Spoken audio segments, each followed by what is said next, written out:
labor market.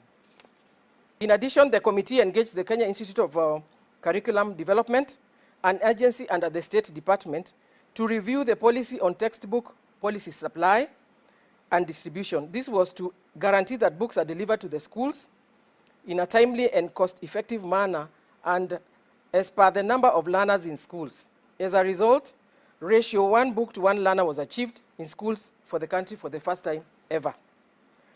Finally, engagement with the Teacher Service Commission. During the period under review, the committee engaged the Teacher Service Commission on management of the teaching service and policy matters. The committee approved the policy on recruitment of intern teachers as a stopgap measure to address teacher shortage.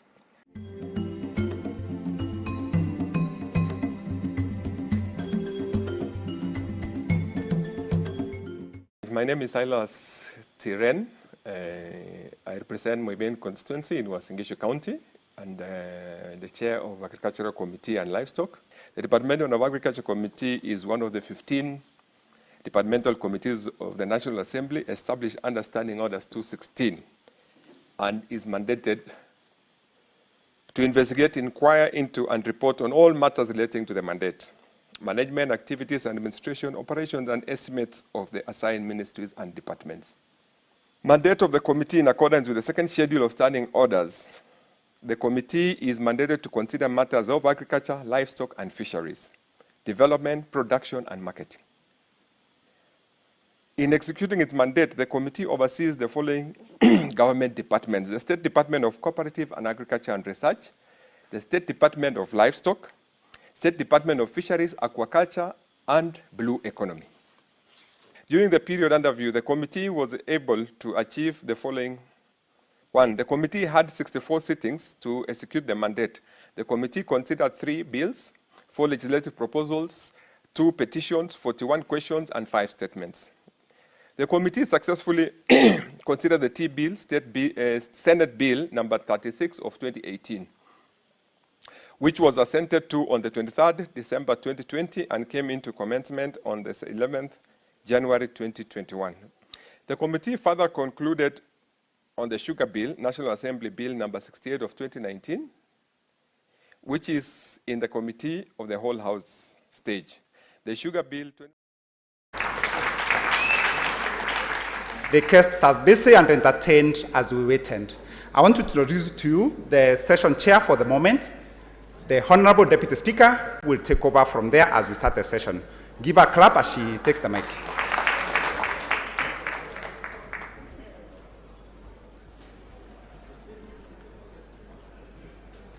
I now wish to call this meeting to order.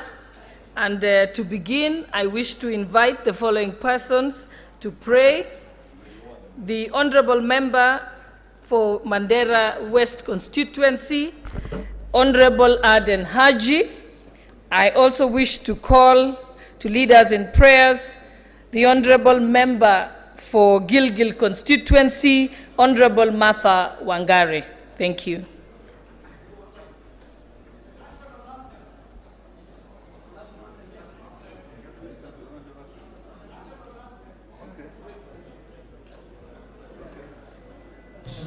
Yeah, you know.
In the name of Allah, the most gracious, the most merciful, we shall pray in Arabic.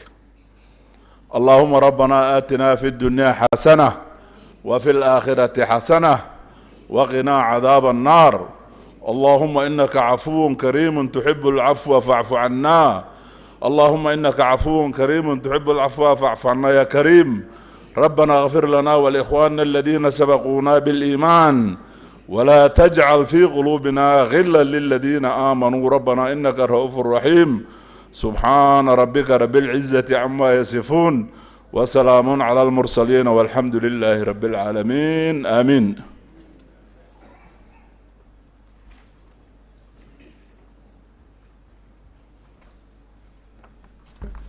Let us pray. Father, in Jesus' name, we come to you this morning. We come to you with thanksgiving in our hearts. We thank you for the gift of life. We thank you for the gift of good health. We pray, God, even as we start this induction meeting, that you'll be with us. We thank you for these members that have gone through a grueling campaign, that you have given them a privileged position in this society. We pray for the leadership of our country, from the president, from the deputy president. We pray, God, as we begin this 13th Parliament, as we undertook in the oath, that you'll be with us, to be able to conscientiously serve our people diligently and to protect their interests as we took in the oath. And we pray that you'll guide us to have a smooth start, and we'll thank you at the end of it. In Jesus' name we pray. And now we wind up with the parliamentary prayer. Almighty God, who in your wisdom and goodness have appointed the offices of leaders and parliaments for the welfare of society and the just government of the people, we beseech you to behold with your abundant favor as your servants, whom you have been pleased to call to the performance of important trusts in this republic. Let your blessings descend upon us here assembled, and grant that we treat and consider all matters that shall come under our deliberation in so just and faithful a manner as to promote your honor and glory, and to advance the peace, prosperity, and welfare for our country and of those whose interests you have committed to our charge. Amen.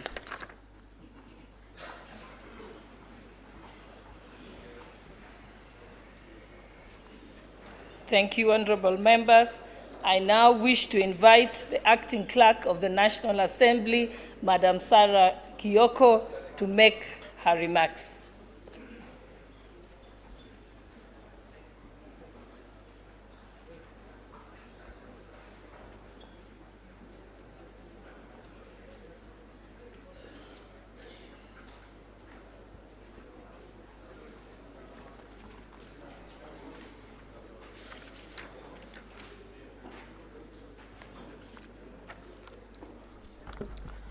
So the Honorable Speaker of the National Assembly, Honorable Moses Wetangula, the Honorable Justice Martha Koome, Chief Justice of the Supreme Court, represented here today by the President of the Court of Appeal, the Honorable Justice Daniel Musinga, the Honorable Deputy Speaker, Honorable Gladys Kosgei-Boss, honorable members of the National Assembly,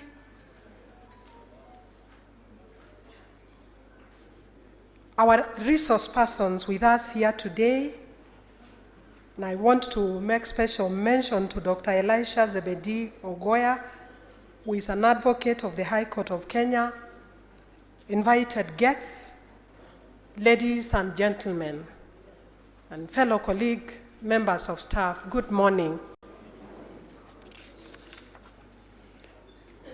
It is indeed a great honor and privilege for me to welcome you to this induction retreat for honorable members of the National Assembly of the 13th Parliament.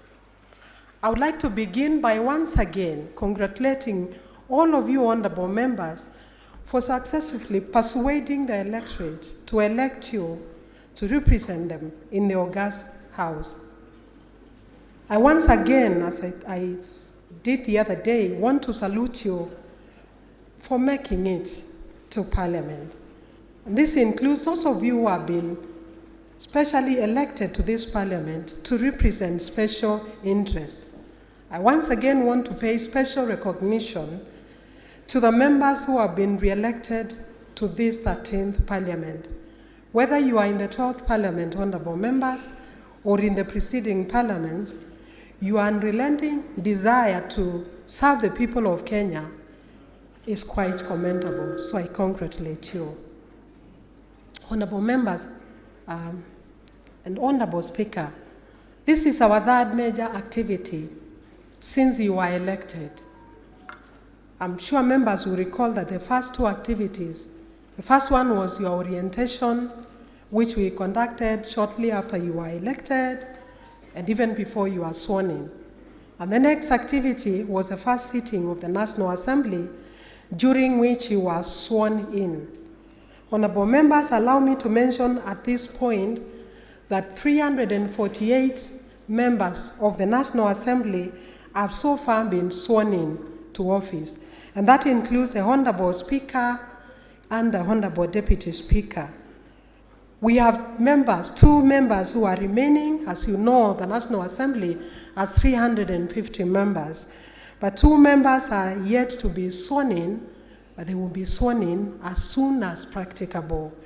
And these 2 members, the ones that are yet to be sworn in, if you remember when during your swearing in, I informed you that there was 1 member who was yet to be nominated because there was a matter that was going on in court. That was a member from the Wiper party. That member has now been sworn in. His name is the Honorable Bakar Talib, who will be sworn in. We had invited him to this function. He's already gazetted, but he's not yet sworn in. It's now gazetted. We had invited him to this function so that he's able to benefit together with you. And the other honorable member is the Honorable Mohammed Tubi, and that member is indisposed. Please continue to keep him in your prayers, but we are in touch. He's recuperating. Honorable members, this induction event is designed to help you settle down in Parliament with ease. It is also intended to enable you get ready for the sittings of the House and the sittings of committees.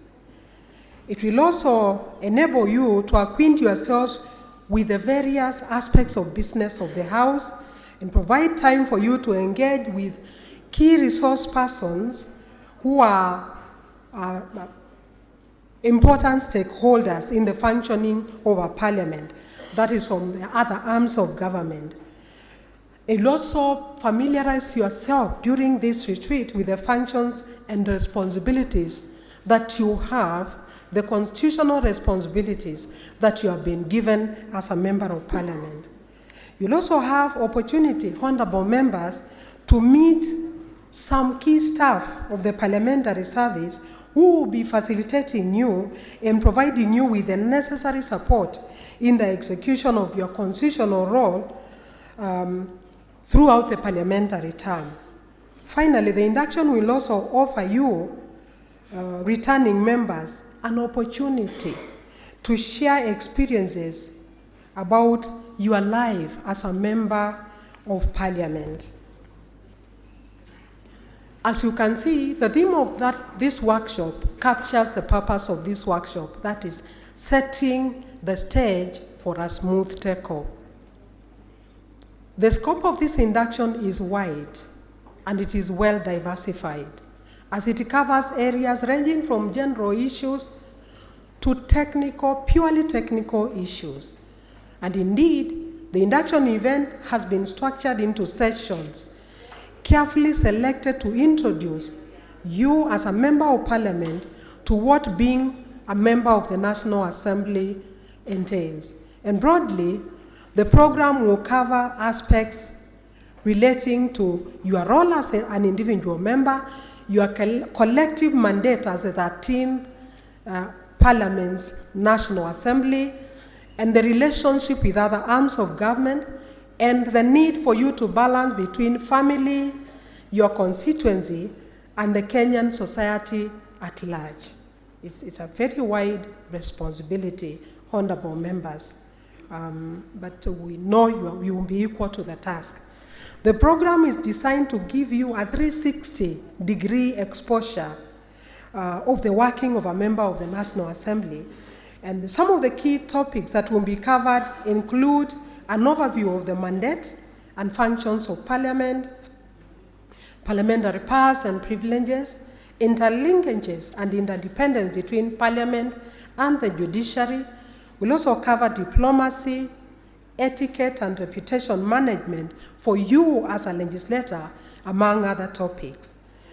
These preliminary sections will enable you to have a general overview of your role as a member of Parliament and how this plays out in your interaction while in the House, in committees, as well as with other arms of government and the public. The subsequent sessions of the induction will focus on your actual work in the House and in committees. I would like to urge members to note that the highly procedural nature of Parliament calls for an equally high level of commitment to the rules of procedure and the institution of Parliament. So serious familiarization is therefore necessary to help you sharpen your competences, which you already have, in order for you to function optimally. Senior members of staff of the Parliamentary Service Commission will facilitate breakout sessions where you will be helped to understand the important aspects of what you are expected to do. These include the rules of procedure of the House, the committee system, the formulation of law, the budget-making process, and the public finance management. And under the direction of the Honorable Deputy Speaker, who will be chairing the overall chair of the breakaway sessions, my staff will be at hand to advise on the various breakout groups that you can join in order to receive guidance on the modalities that will be employed to ensure that you alternate between the different breakout groups in a bid to facilitate your attendance of the sessions. Maybe members, I want to explain that if you look at the program, it may look repetitive because the breakout sessions are daily. Just to point out to you that the reason is because of the number that we are as National Assembly. So members will be rotating. Every session will have like 68 members at any one given time. So that if on Tuesday you have gone through procedure, on Wednesday you will not be repeating procedure, so there is no repetition. You will be going to committees. Another person who was at committees will be going through procedure. Another group will be going through the budget-making process. So that by the end of the day, it's like a rotation of some kind to help you get to know how each function of the National Assembly operates. I hope that is clear, honorable members. So it is not repetition. It is just to manage the numbers that we have as National Assembly. And I once again want to request members to attend the breakaway groups because the information to be shared will equip you to ably carry out your special constitutional roles as set out in Article 95 of the Constitution. And on the third day of the induction retreat, honorable members, a session has been organized for you to interact with the Inspector General of the National Police Service and the Director General of the National Intelligence Service. They will come to address you in a camera session on matters of national security and their relevance to you as national leaders.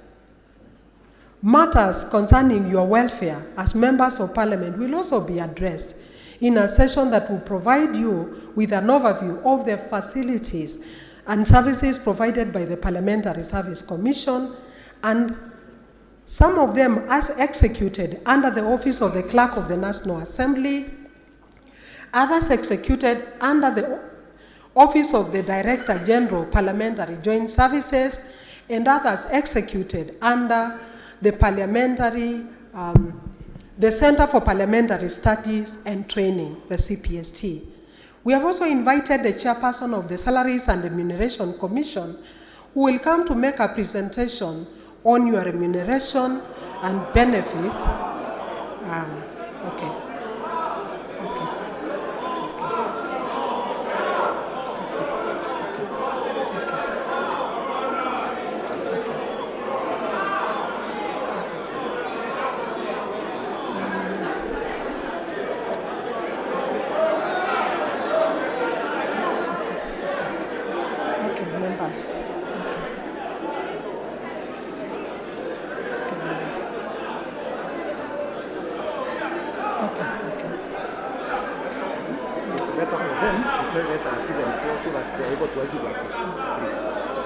So members,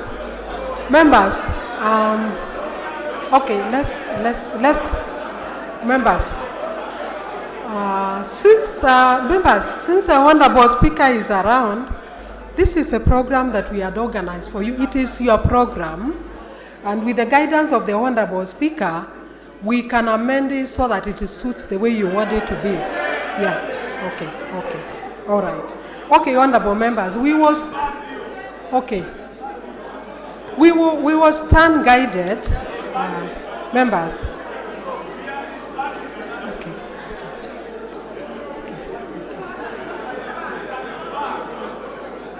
Okay.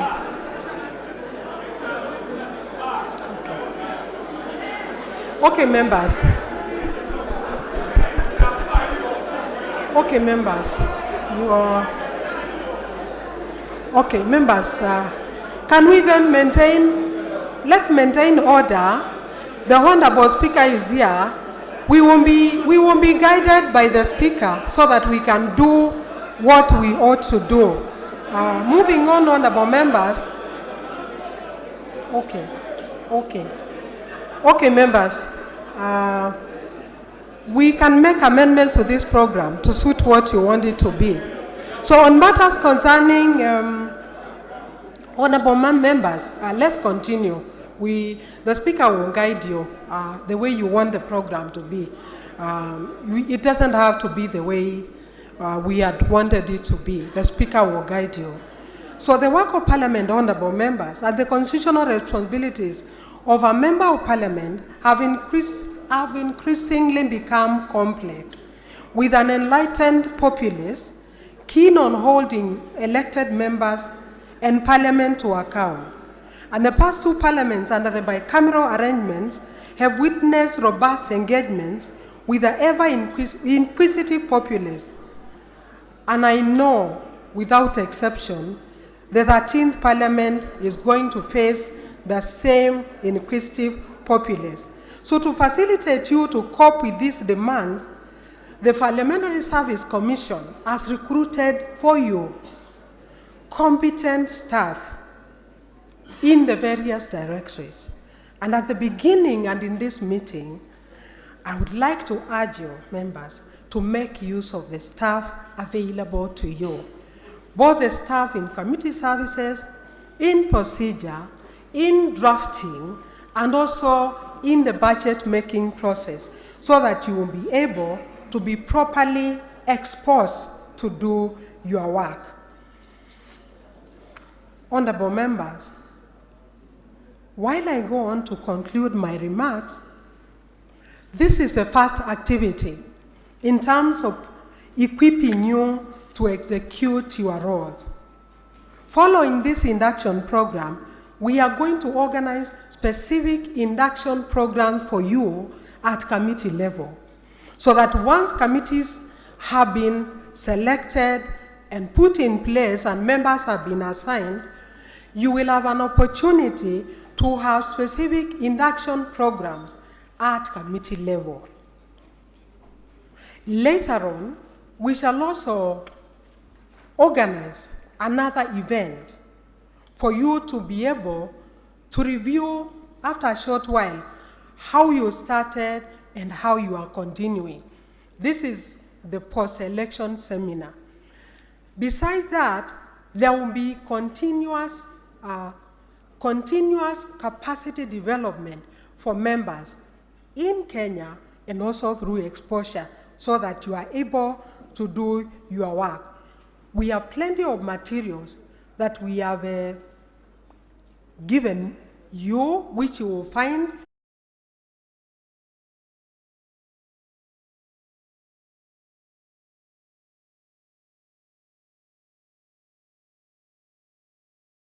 members. Please allow me to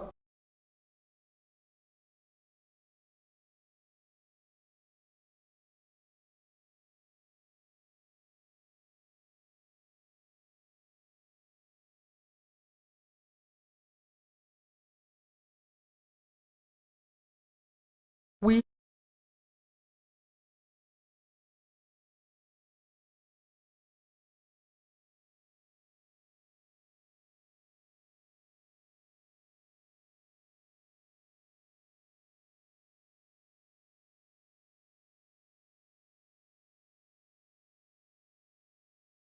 get to start working as soon as possible. Since Parliament will be being opened not after a very short while, a long while after this, we had to do this event here. The inconveniences that you underwent last night, I take this opportunity on behalf of management to apologize to you, and we will make every effort to make sure that you are comfortable. I want to thank you for your understanding, and at this juncture, call upon the Deputy Speaker to make her remarks and carry the program forward. Thank you very much.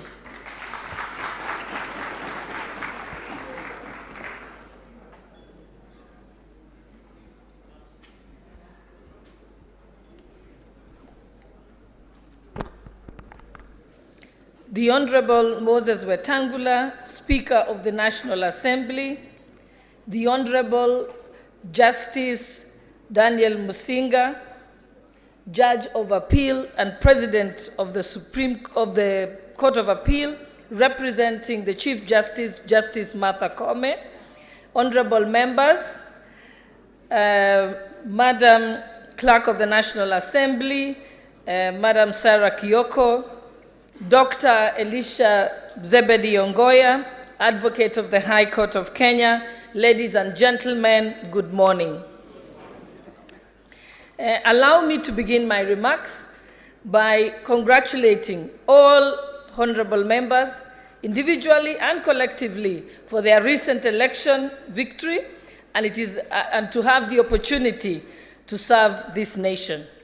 Indeed, it is a privileged position. Out of 50 million Kenyans, you are the select 349 persons to represent our country.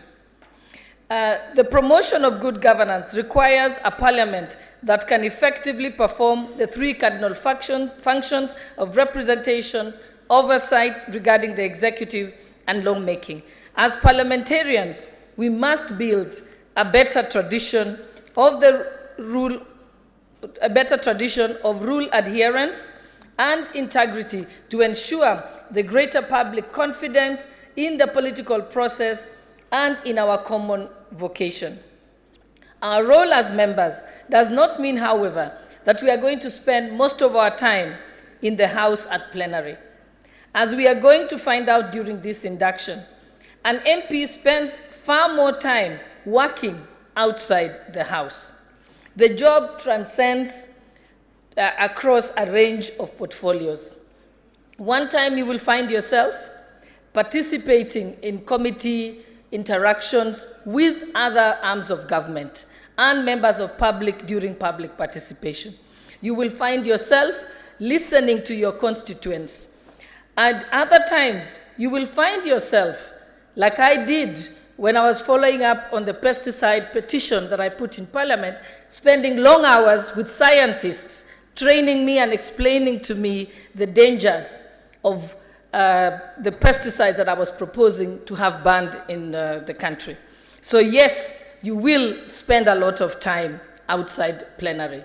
You will also spend a lot of time explaining the decisions of Parliament to the electorate. For example, when the public debt ceiling was raised by Parliament, then members of the public will take you on, and it will be your responsibility as a parliamentarian to use every avenue and every platform you have to ensure that you explain all those issues. Honorable members, your mandate, as I have briefly mentioned, is wide and calls for adequate preparation on your part.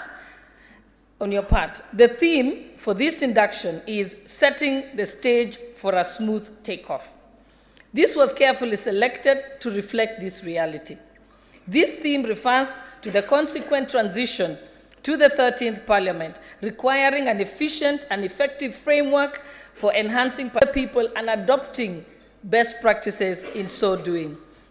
Aware that a number of you are first-time members of Parliament, it is important that we undertake this induction training to leverage on our skills and competencies in our legislative work.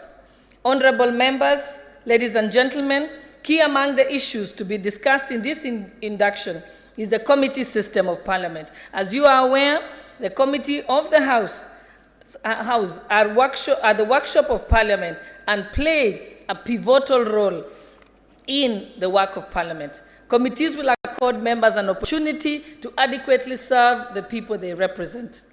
Under the revised National Assembly standing orders, the number of committees have been increased and their respective mandates reconstituted. I therefore encourage those who will become chairpersons of committees to be diligent and proactive and responsive in their work. Chairpersons of committees should raise any issues that they require to be addressed at the meetings of the liaison committee, which I undertake to hold regularly. This will ultimately aid in the improving the workings and output of the House during this parliamentary term.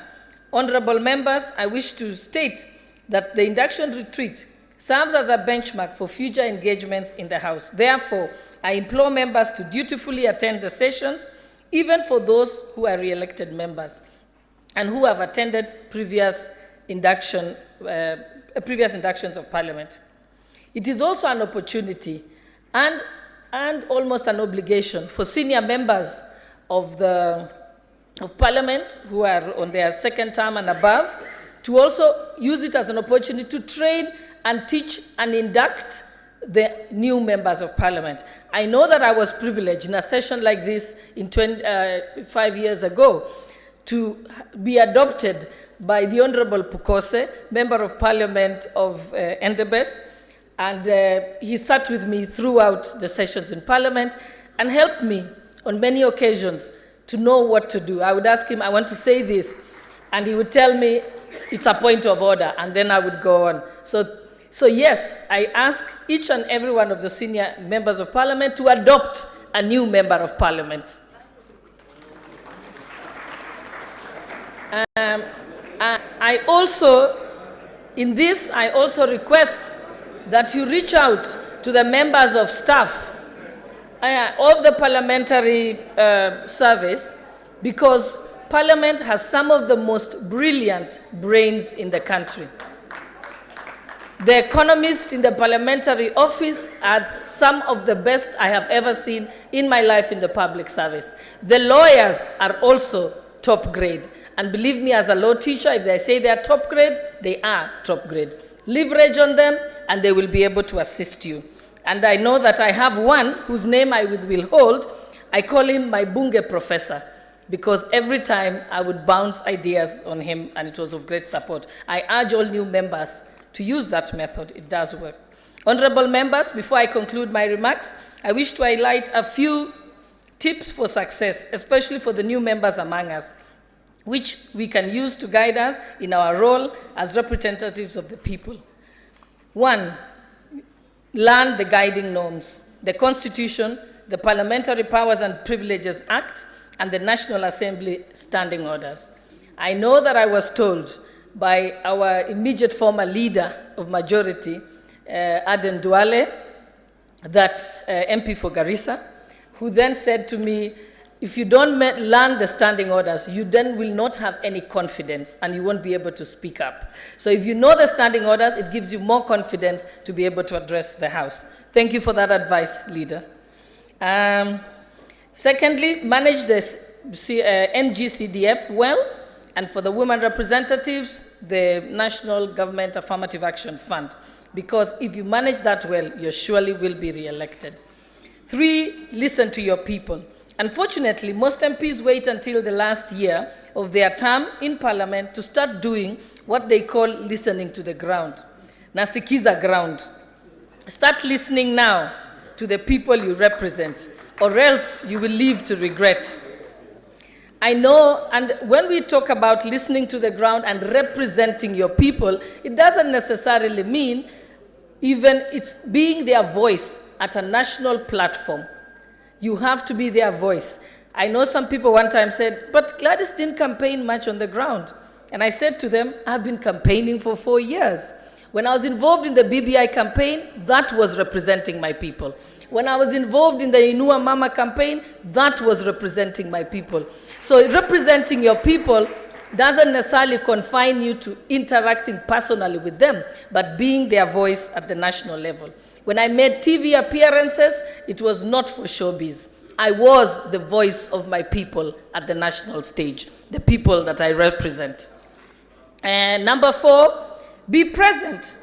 It does not, one of the issues you will realize here, that many of the persons who have been elected to Parliament, in this 13th Parliament, are either patrons of the NCDF, or they were personal assistants of the Member of Parliament, or they were maybe the chairperson of the board.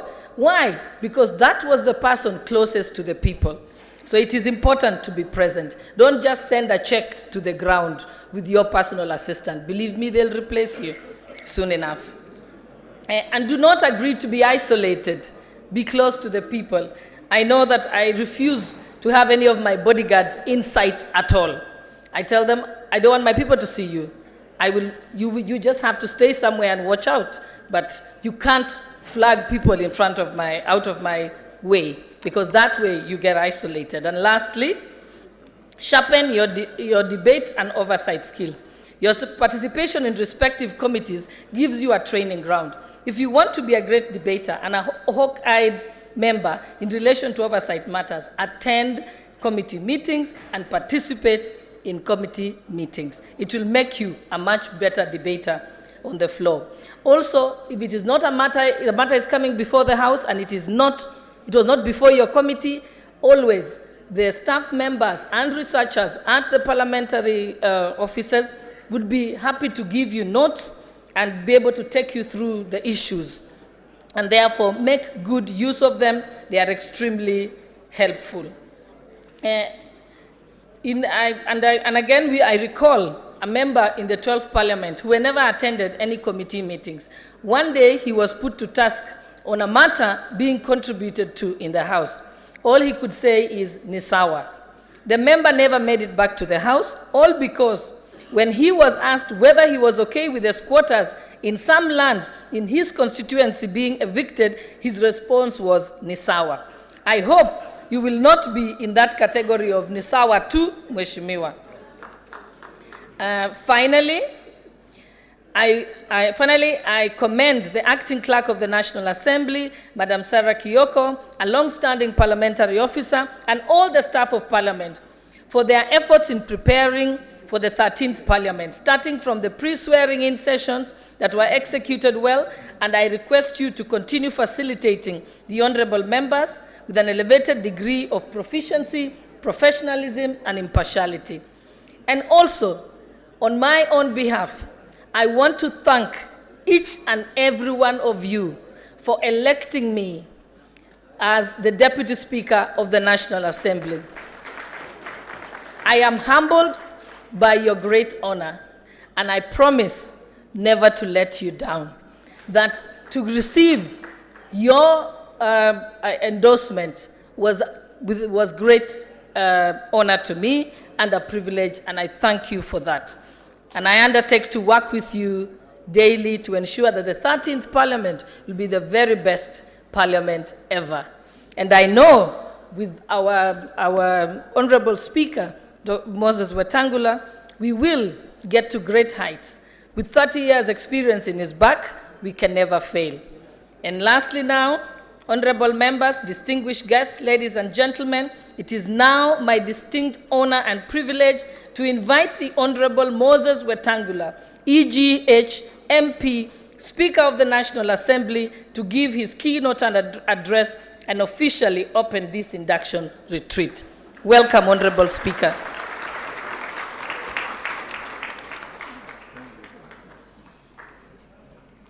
Thank you, Honorable Shalay, Boss, Deputy Speaker. Waheshimiwa hamjambo. Assalamu alaikum.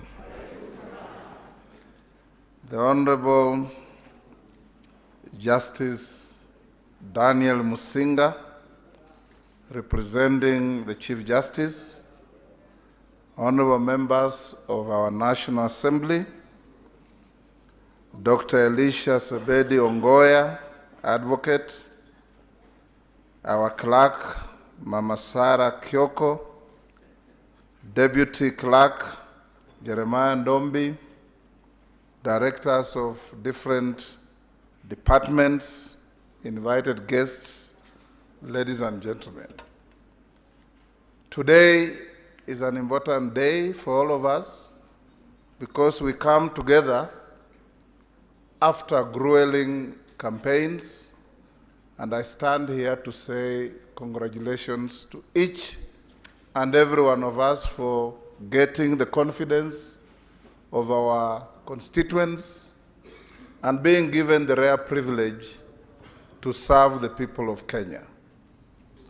Equally, I thank each one of you who participated in the election of the Speaker and the Deputy Speaker for the manner in which you voted and the outcome that we have, with yours truly here as your Speaker of the 13th Parliament.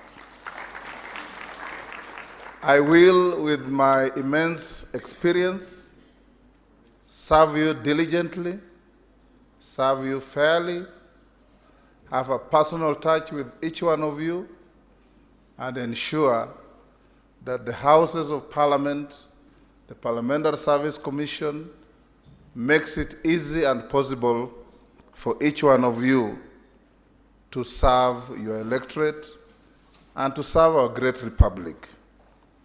We are in a new constitutional dispensation, a constitution that we gave to ourselves in 2010. This constitution brought in place a new order, unbundling secrets that were hidden from the public. And today you will see, for new members, that the secret briefcase that the Minister of Finance always carried to Parliament for budget will no longer be carrying secrets, because you will be the budgeting process drivers. We have, in the new constitution, also made it possible for you as members of Parliament to perform your functions better and to serve the people who elected us better.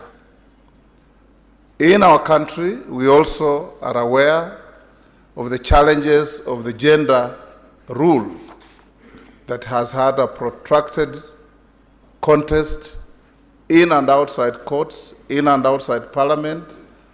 There's a commitment from our President and all of us in positions of leadership to ensure that our women folk get their space in the leadership of this country. Honorable members, we have three arms of government, and we being one, that is the centerpiece of government. You appropriate for every other arm of government, you audit all other arms of government. I call upon us as members of the 13th Parliament to engage in a positive manner, to add value to the growth of our country, regardless of our political divide, because we have only one country called Kenya. As members of Parliament, you are going to be called upon to execute duties. You are going to be called upon to meet other arms of government, including the judiciary, including the executive, I want us to narrow the gap so that those who are in independent institutions realize that their independence is not to stand aloof, but to work with everybody else, so that we can be able to move our country forward. Your theme here, setting the stage for smooth takeoff, is very important because we have new members, we have veterans like the distinguished Adan Duale, we have Adan Kainan here, those who have been there for a very long time.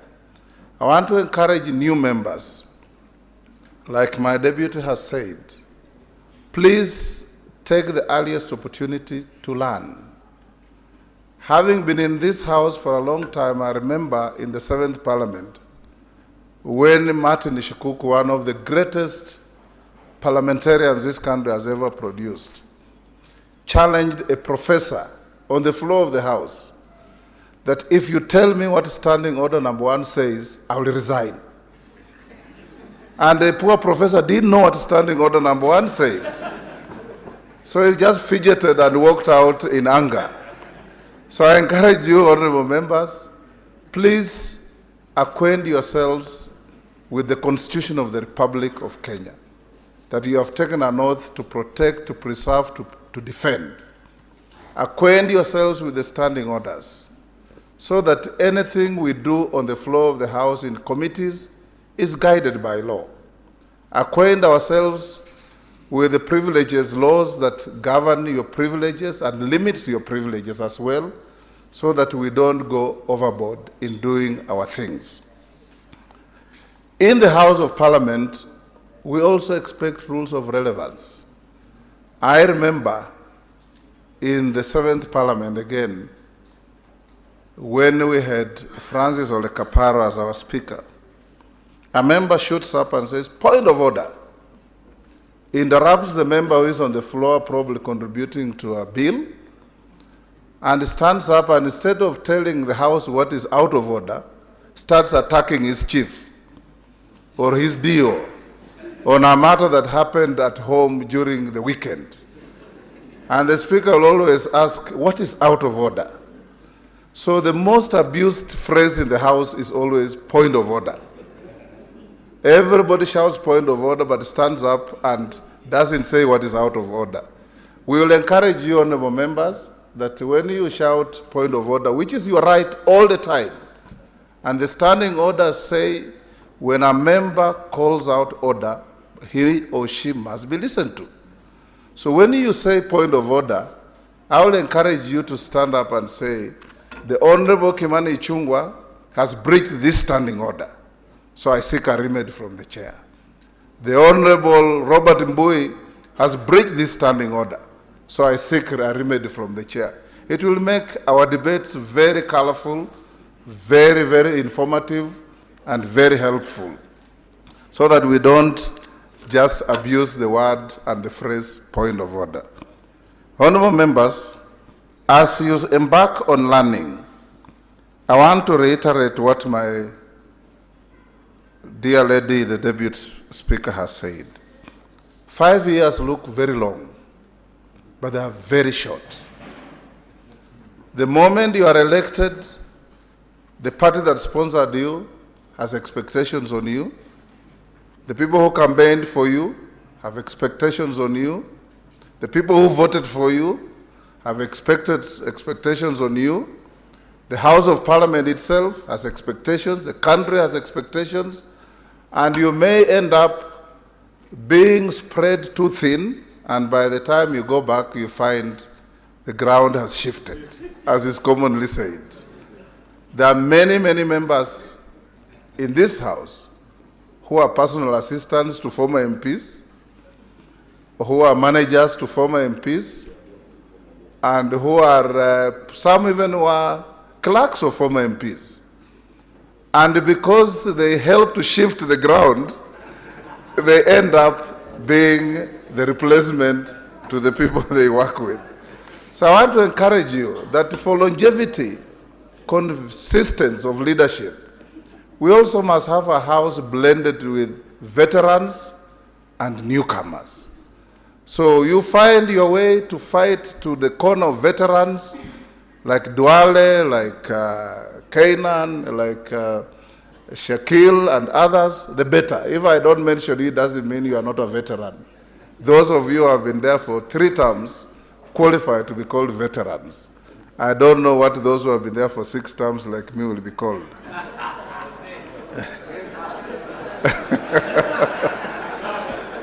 Honorable members, as you embark on your work, I want to encourage you also not to forget the people who make you what you are. You are all family members. Please don't come to Nairobi and forget your families, because it's your families that help us build great institutions in this country. We have a session towards the end where we'll have some experience from spouses of female MPs and male MPs to tell you what the expectations are, how you conduct yourselves with the newfound space, with the newfound accolades, with the newfound opportunities. I encourage you, those of us who come from the countryside, I met some colleague who told me, you know, I've just come to Nairobi, I don't even know where to stay. I don't even know where to start. I told him, you will soon find it very easy. Just go to Parliament, find our staff. They'll show you how to get your mortgage, how to get your car, how to get your everything, and things will work very well. But I added, every weekend, try to go home, so that people don't think they elected you and threw you to Nairobi, and by the time you go back after 5 years, you find the ground has shifted, because it is always shifting. Honorable members, Parliament will avail you, particularly the new members. There's a mortgage scheme. Don't wait and take a mortgage in the 3rd year, because it will be very difficult to service. Take the earliest opportunity to take your mortgage now. Is the cheapest mortgage on the market. I think it's 2-3% interest, and buy yourself at least an abode where you can be able to operate from. The administrators of our House and Parliamentary Service Commission will facilitate that. I heard you express anger when my dear lady, our clerk, mentioned the SRC. I want to assure you, members, that this morning, the reason we came a little late, I was having a meeting with SRC on your behalf. And we have called them to order on a few things, and we believe that before we finish this induction workshop, I'll be able to make several pronouncements on your privileges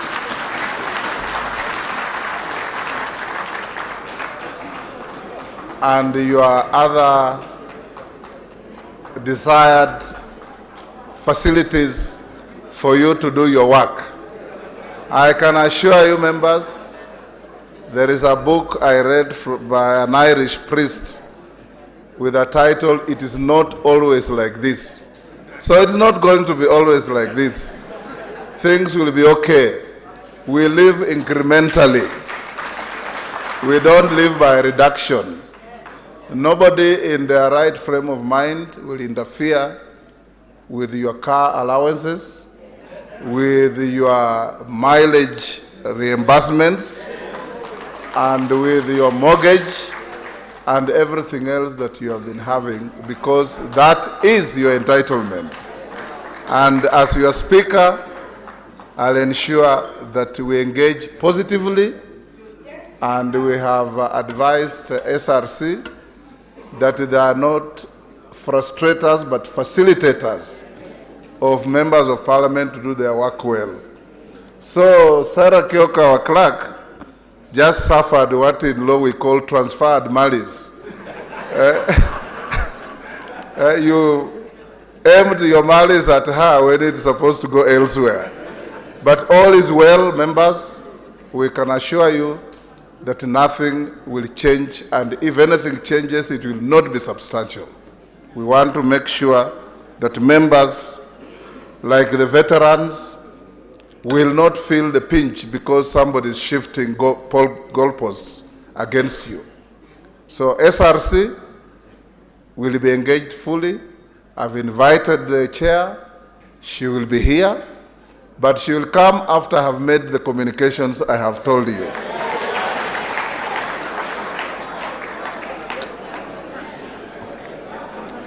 Honorable members, as we start this new session, I want to also reiterate what my deputy has said, that expectations on you are huge.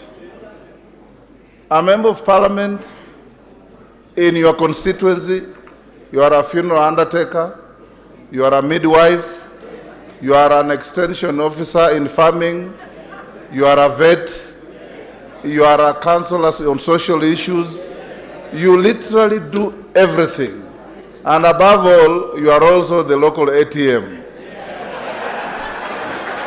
Yes.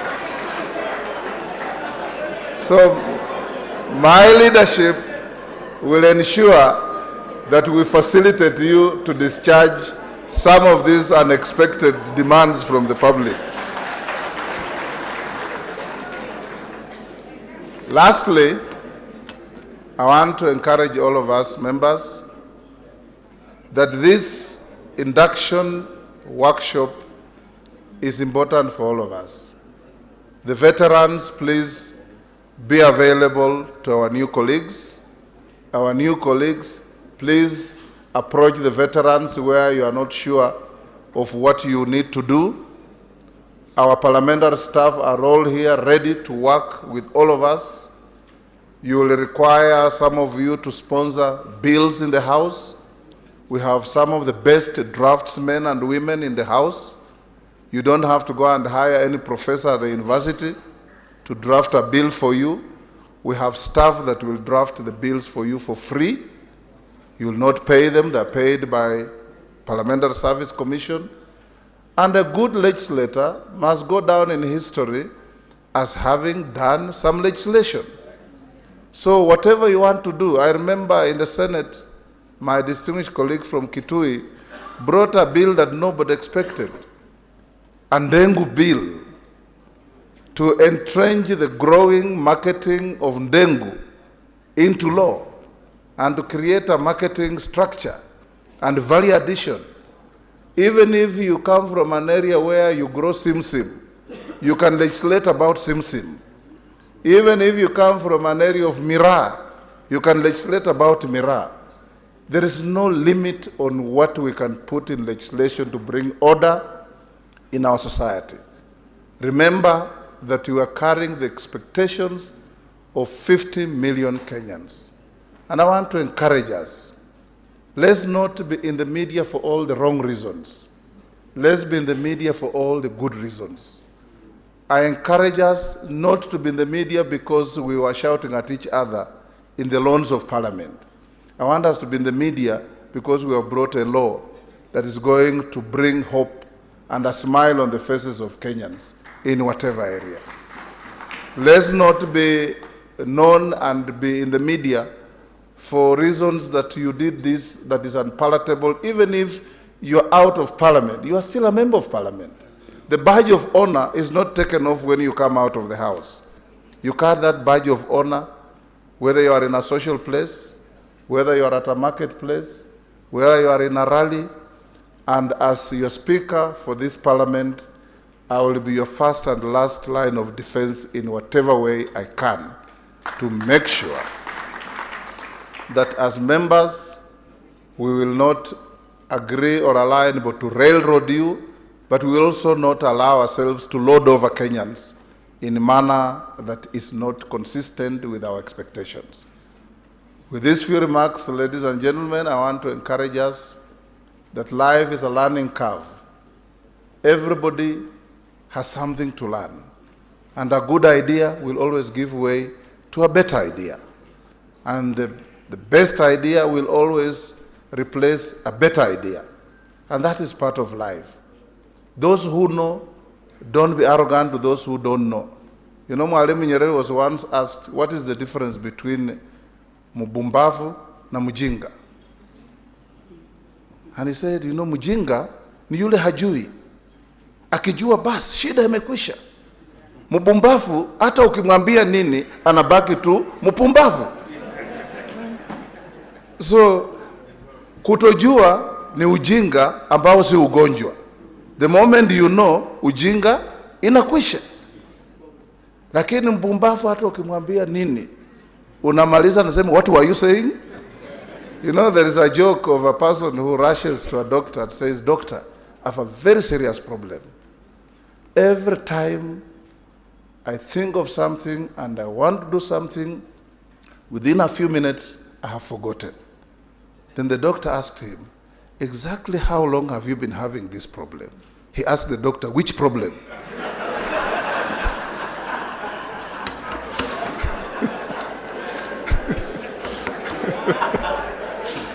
So with those few remarks, honorable members,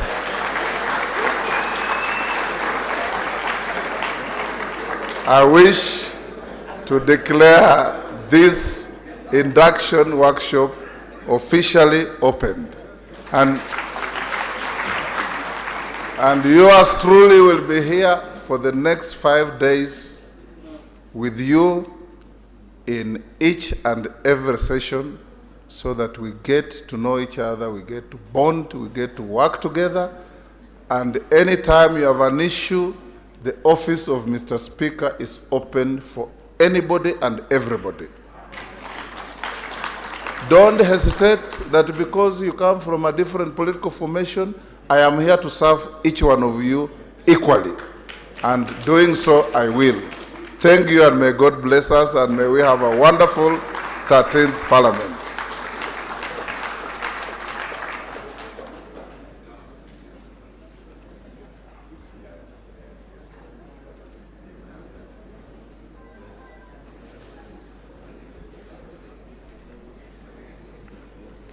Honorable members, as you can see from our program, we were supposed to have a health break between 10 and 10:30. It is now 11:20, and therefore it is proposed that we continue without a break and then take the lunch break. And in the parliamentary way, I wish to put the question that we continue without a break. In as many as are of that opinion, say aye. Aye. The ayes have it. I deliberately skipped asking for the nays. Luckily, I'm not on the chair, so I can get away with breaking a few rules.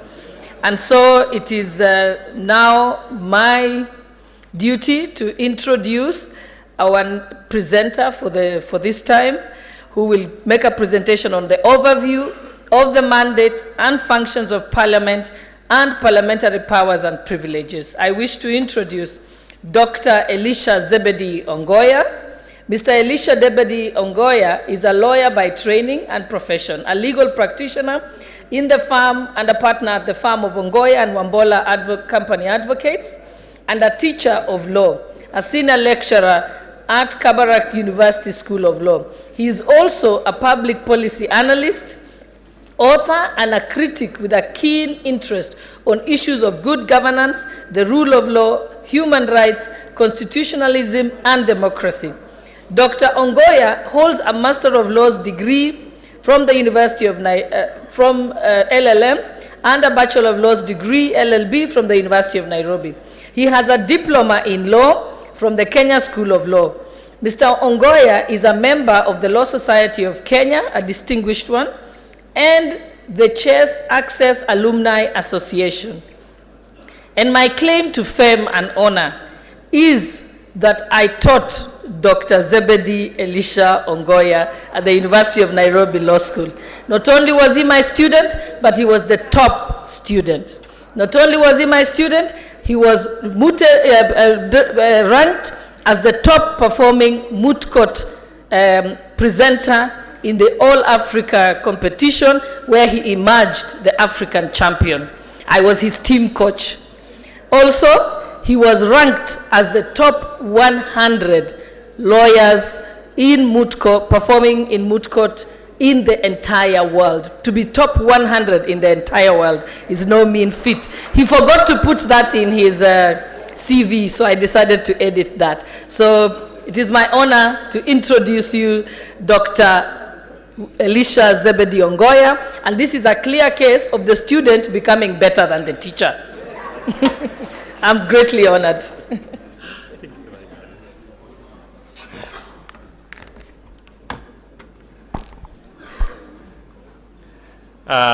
Thank you so much, Mheshimiwa Gladys Boss, for those remarks. Allow me to begin by acknowledging the Speaker of the National Assembly, the Honorable Moses Wetangula. We were reflecting with Judge Musinga what we have to call those who have served for 30 years. You know, when you say 6 terms, it sounds short. Until you convert and it becomes a third of a century, that it occurs to you that this is real service to society. Allow me to also acknowledge the acting clerk of the National Assembly, Ms. Sarah Kioko, and the Deputy Speaker, Honorable Gladys Boss, and Mr. Justice Musinga, representing the Chief Justice of the Republic of Kenya. And all of you members, I greet you. Good morning. It is my pleasure to talk to you on this occasion of your induction as members of the National Assembly. And before I get into our today's conversation, allow me, like everyone else, to start by heartily congratulating you on your election as members of the National Assembly. I say hearty congratulations because I'm a student of politics, but an armchair student of politics.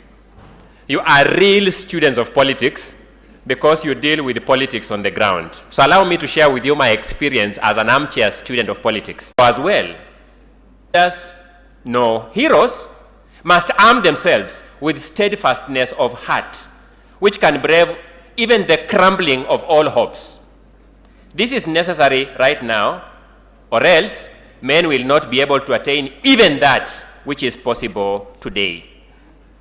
And Max Weber has reflected heavily on how to convert politics from a seasonal engagement, as happens to some of us who come to politics for one term and retire, to those who engage with politics as a vocation and live off politics throughout their lifetime like any other career. Allow me to also thank your staff, starting with the acting clerk of the National Assembly, Mrs. Sarah Kioko, under whose signature I'm here today. I received tremendous support from the office of the clerk, including staff such as Jeremiah Ndombi, Daniel Mutunga, Esther Nginyo, and Japhet Mudomi.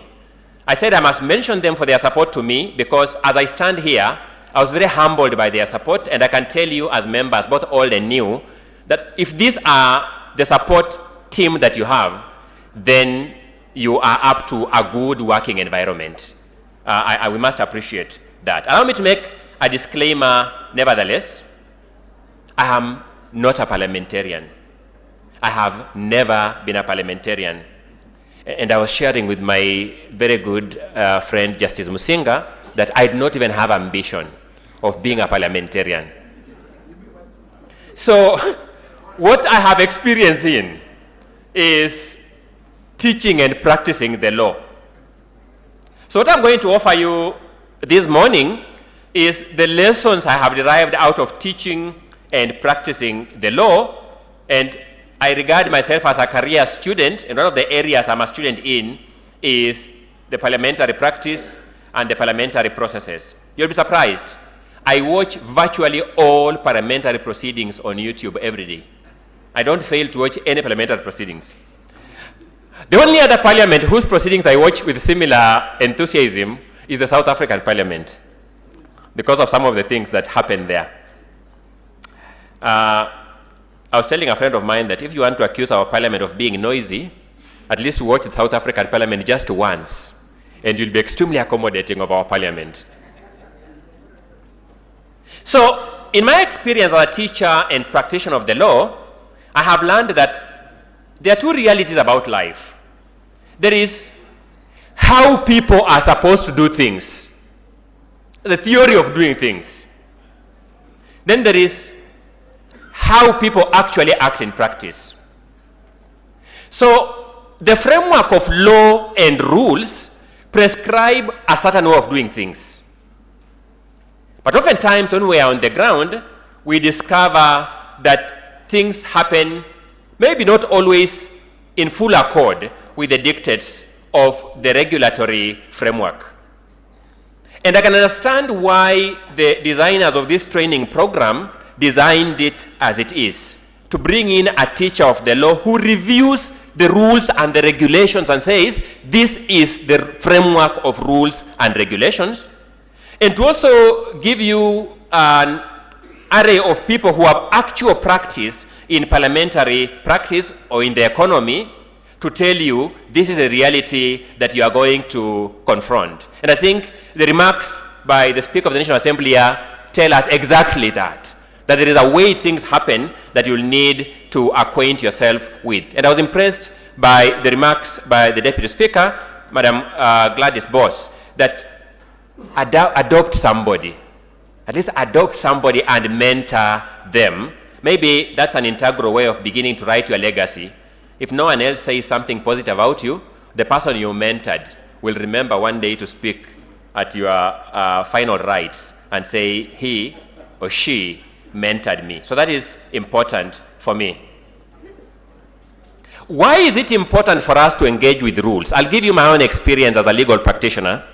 I'm a stern trainer of lawyers. I train lawyers, and I'm very stern in my training of lawyers. And I do that because the easiest way lawyers do things is through use of precedents.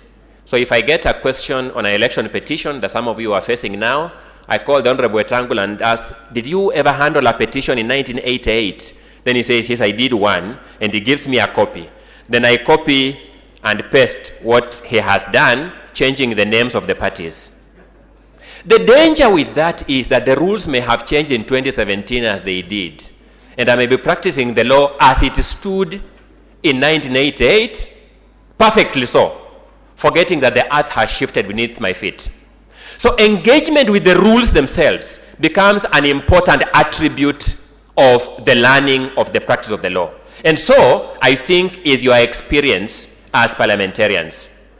You have come from different fields, and probably you have served under the tutelage of a member of parliament before, and you've seen how he does things as a manager of a CDF office or something like that, or you've come from different other professional sectors. But parliament has rules governing each of these themes that I'm going to engage with today.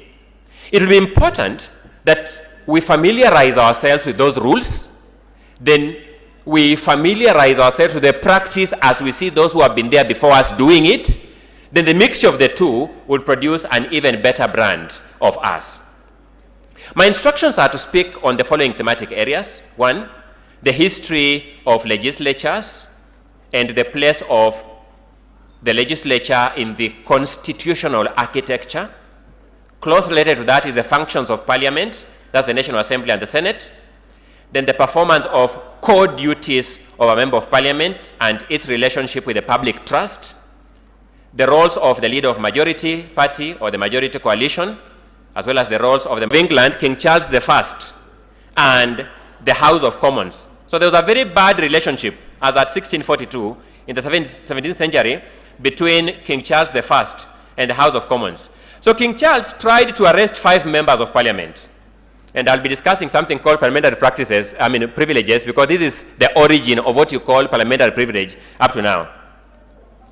Parliament at that time was very critical of the rule of King Charles, including his taxes, the wars he fought, sometimes his refusal to call parliament to meet. Some people believed that actually Charles wanted to destroy the Protestant religion, which was very critical in England, by virtue of these acts. So there are 5 members of the House of Commons who drafted a protest, what is sometimes referred to as a remonstrance against the king, listing the complaints that Parliament had against the king.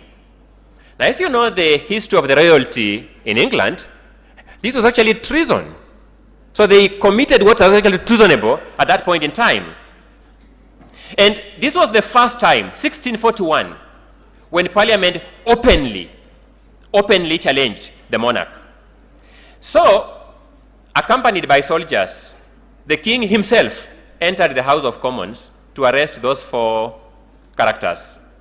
But they went into hiding. The speaker at the time is documented to have been a man called William Lenthal. He refused to reveal where they were hiding in Parliament. I don't know the chambers of Parliament, Mr. Speaker, but I am hoping that there are dungeons where your members can hide sometimes when that happens. This must have been the case. So, the king ordered the speaker to disclose where these 5 were. And the speaker answered, "I have neither eyes to see, nor the tongue to speak in this house. But as the house is pleased to direct me, whose servant I am here." Sometimes, many of you will discover there's no quorum in the house. And the speaker will continue conducting business in the house until you raise the point. Because of this tradition of 1641.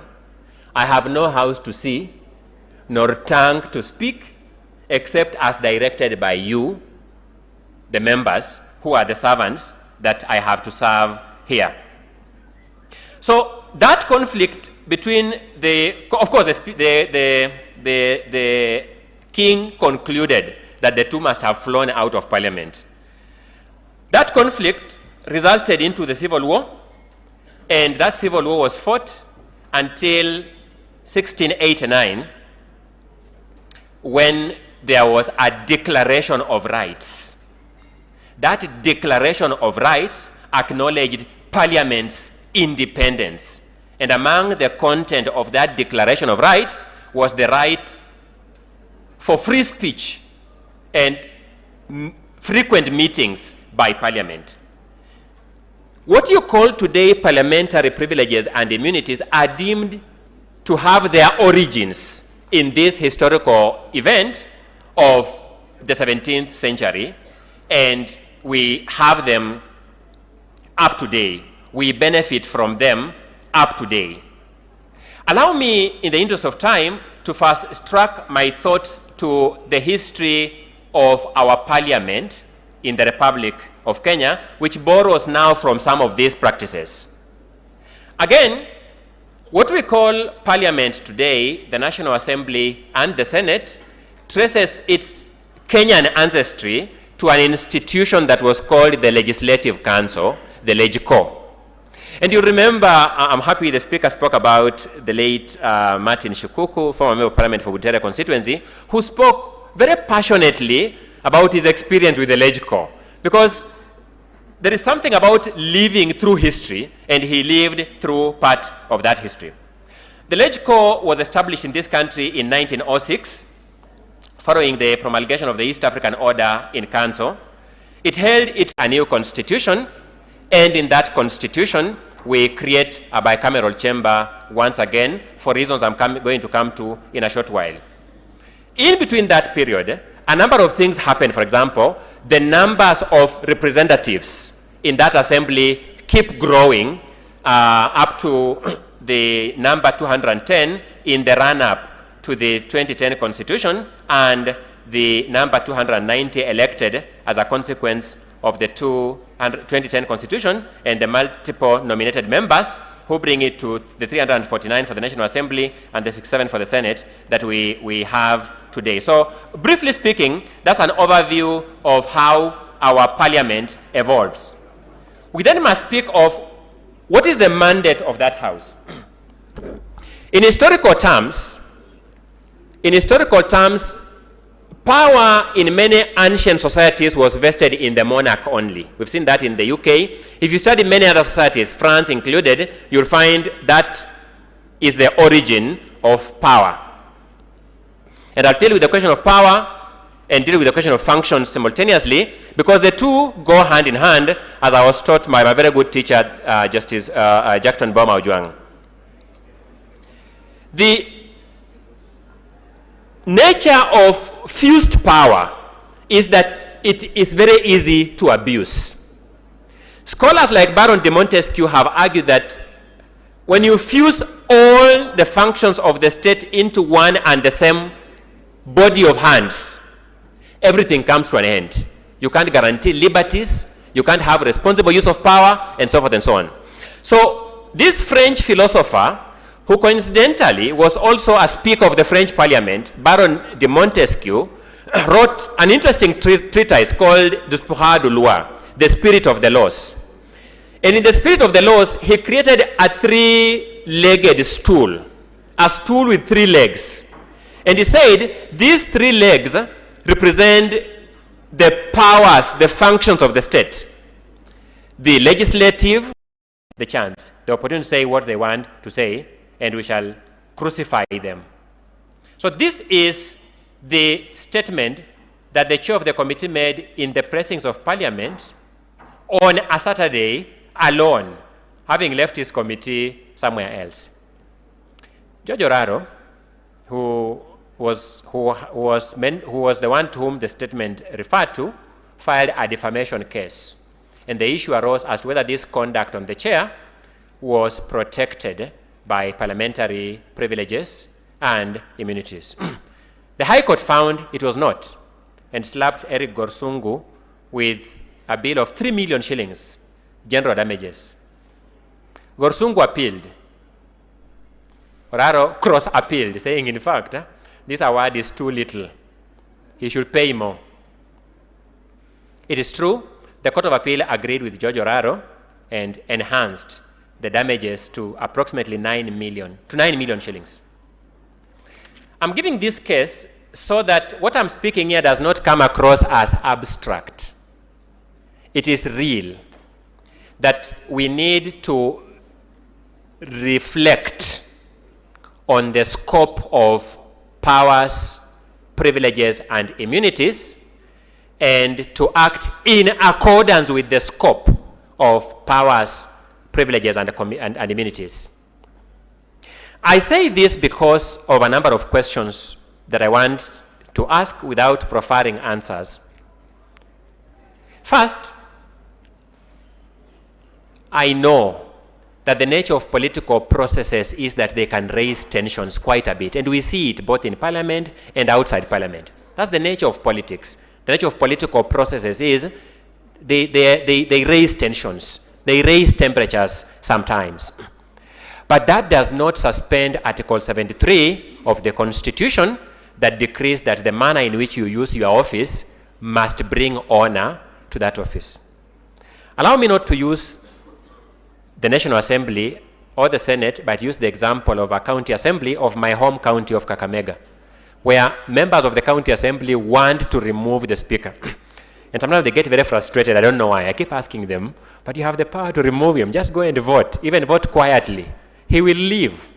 Once the vote has gone, when I train judges or magistrates, I keep reminding them that, no, you have power in your pen, isn't it? So don't shout at me, just write down. Just write down, Ongoya is now imprisoned for 3 years. I have to go to jail. You don't need to shout at it at all. So they were so frustrated by the speaker, they decided to remove him in office quite literally. You know, removal became quite literal. So you go to the office and carry him out. Removal, the word was understood quite literally. And of course, the speaker closes himself inside the office, and they take machetes and break the office. There's a book I used to read called The Government Inspector by Nikolai Gogol. There was a teacher called the history teacher who taught his students Napoleonic Wars. And the only way he taught them how Napoleon used to fight was by picking classrooms and chairs and throwing them at the students to teach them how Napoleon used to fight. So people keep wondering, but no, those chairs are government property. You are breaking them. That door you are breaking is government property. How immune are you from the law on malicious damage to property, where you are captured actually breaking doors and so forth? I don't know whether it happens nowadays, but I think it was in the 7th or the 8th Parliament, Honorable Tangula would remind us this, when the struggle for the mess was always real. People would run for the mess itself. I don't know what material makes that mess, but I suspect it's of value. If you broke it, I don't know whether you will enjoy privileges against a criminal charge of malicious damage to property. And another thing that I must mention as I talk about this is wealth declarations. Wealth declarations. The law requires all public officers to declare their wealth to certain responsible commissions. I trust we know that. We are the lawmakers, don't get into the details of that. And it requires us to make an inception declaration.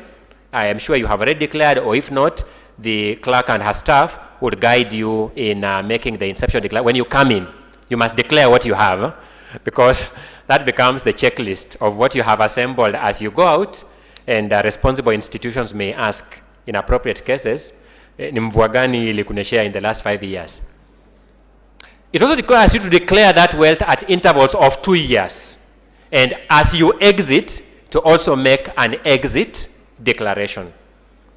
Now, failure to comply is an offense. Failure to comply is an offense. And I know that the people who actually do the coordination and the receiving of these documents and perhaps following up on you are parliamentary staff. And there is something about when you are an officer in a department dealing with the senior most, the board, so to speak, there's a way in which the respect borders on fear. So they may not push you so hard to do it. But the question that arises is whether your privilege goes to that extent. I want to say that it is always good to live a secure life because of the transcendent nature of power. That no one may do something about it when you are still wielding power and you have some use, but somebody may take some action against you when the power is gone, and therefore it's only fair that you confirm that you have complied.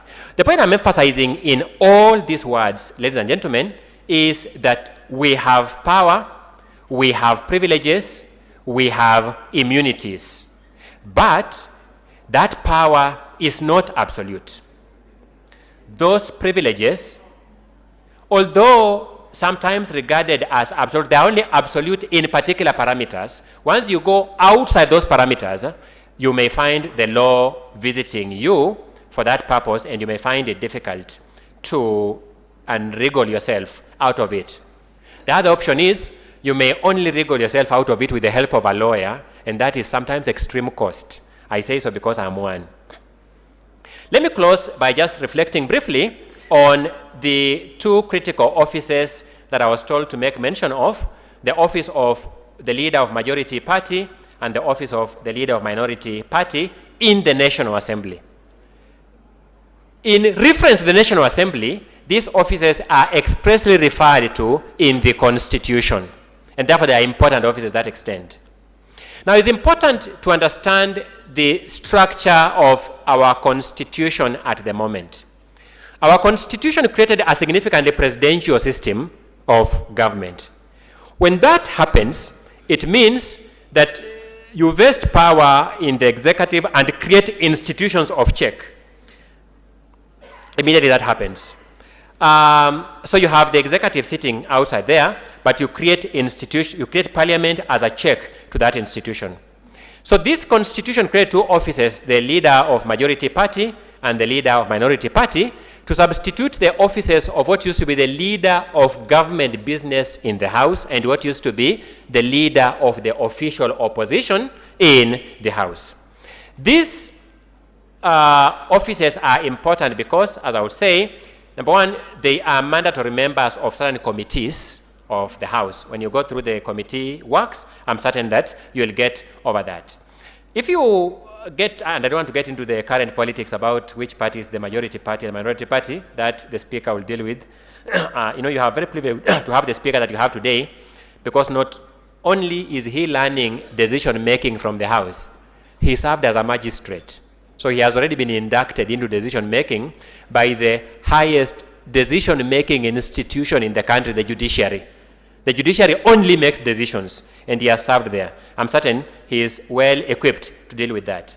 So the leader of the majority party, therefore, effectively becomes the leader of government business in the House. He brings the government agenda in the House where the majority party is the party that forms the national executive.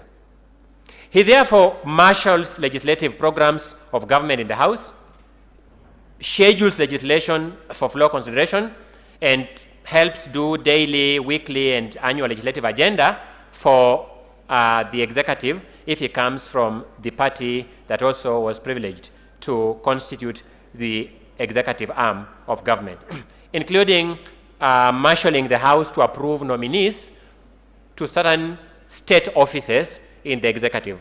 There are certain offices that you must approve before people take them up in the executive. He must work closely with the Speaker and the party whips and consult you members and other party leaders to build consensus. I'm told diplomacy is important to get any agenda moved through the House, and that is important. He's a member of the House Business Committee, as I've said, and the Committee on Selection. He's also a member of the Committee on Appointments. Allow me just to close by looking at the Leader of Minority. It's also an important office. Remember, I've said it is a constitutional office. You will find it in the Constitution first, before it's referred to in the standing orders. And among other things, he champions the minority position on issues and debates. He negotiates with the majority party, and again, I've said this, at the heart of all this is diplomacy, is negotiating, making compromises where necessary, and pushing your agenda, sometimes painstakingly, sometimes incrementally, but nevertheless, making progress. He mobilizes the minority party to exercise checks and balances on the government in cases where the majority party is the party forming the national executive and where it appears to play ball quite a bit with the executive, and also marshals the legislative programs and agenda of the national executive in the House, where the minority party then becomes the party that is forming the executive. These people cannot work in isolation. They work in tandem with other important offices in Parliament, the office of the Speaker being the head of the institution, and the whips being other critical role players in the House. Allow me to close as I began by reminding us that we have begun an important journey. We have begun a journey. You know, changing a society's destiny is not easy. All of us in our own small way do our own little things, whether you are a nursery school teacher, to change society's destiny. But sometimes fate and nature conspire and they put you in a vantage position. Now, Martin Luther King Jr. used to say that the arc of justice always, the arc of history always bends towards justice. The problem is, very few of us have a chance to stretch our hands high enough to reach that arc of history. Very few of us. You are among those who are privileged to have stretched your hands, and your hands have reached that arc of history. Let us collectively try to push that arc further towards justice. And may God bless you, and may God bless the Republic.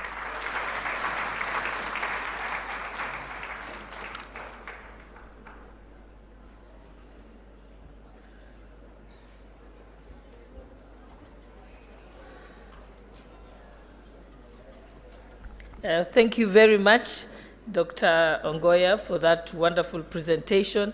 I think some people are worried that we've taken a little more time on that, but it was a very important session. Our next session is very brief. I think what we can say, what we can take from Dr. Ongoya is that all of you honorable members have the power to speak, and that power to speak can change the lives and destinies of the people that we represent. That you can make a minimum effort in the House by speaking, but you will have a maximum impact on the people that you represent. Now, allow me, honorable members, to present His Lordship Justice Daniel Musinga, who is representing Lady Justice Martha Koome, Chief Justice of the Republic of Kenya, and President of the Supreme Court of Kenya. His topic will be on interlinkages and interdependence between Parliament and the Judiciary. Allow me also, Honorable Speaker, to briefly give the bio of His Lordship Justice Daniel Musinga. His Lordship attended University of Nairobi in 1984 to 1987. After law school, he took up a job in a leading law firm as a legal assistant in Mombasa.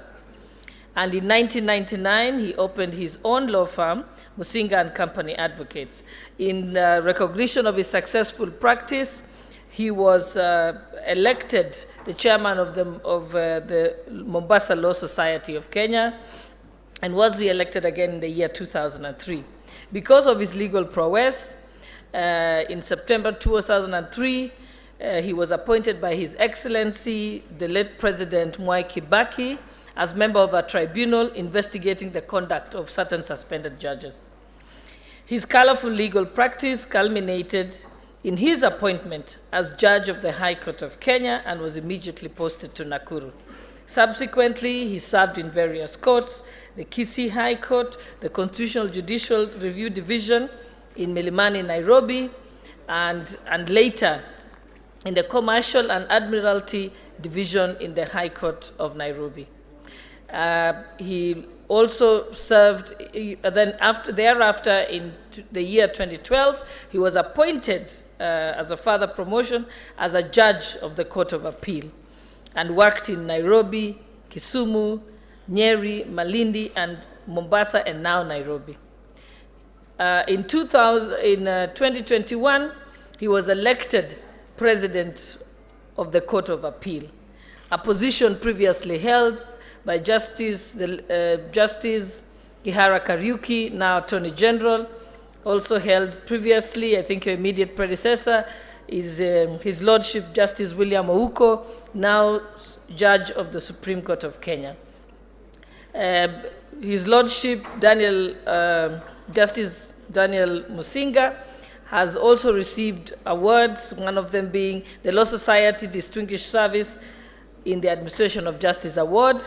He has also been named by the International Commission of Jurists, the Kenya chapter, as Justice of the Year. He has also served in various committees in the Judiciary. And with that brief introduction, I wish to welcome His Lordship, Justice Daniel Musinga. Welcome, Your Lordship.